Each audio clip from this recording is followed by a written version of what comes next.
আসসালামু আলাইকুম। আশা করি সবাই ভালো আছেন। আল্লাহর অশেষ কৃপায় আল্লাহ তাআলা পৃথিবীতে যত গ্রন্থ নাজিল করেছেন, কোনো কোনো বর্ণনায় আছে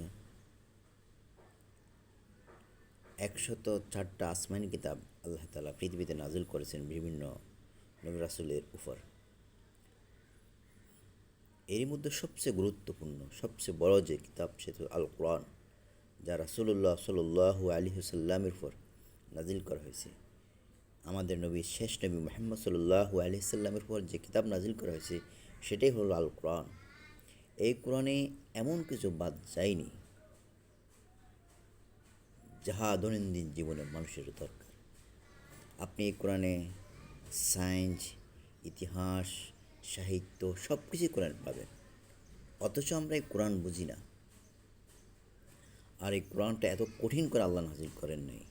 কোরআন অনেক সহজ করে আল্লাহ নাজিল করেছেন। আল্লাহ তাআলা পবিত্র কোরআনে বলছেন, ওয়ালাকাদ ইয়াসসারনাল কুরআনা লিযিকরি ফাহাল মিন মুদ্দাকির। আমি কোরআনকে বুঝবার জন্য সহজ করে দিয়েছি, অতএব কোনো চিন্তাশীল আছে কি? অথচ আমরা কোরআন পড়ি, কোরআন বুঝি না। এটা আমাদের জন্য সবচেয়ে দুর্ভাগ্য।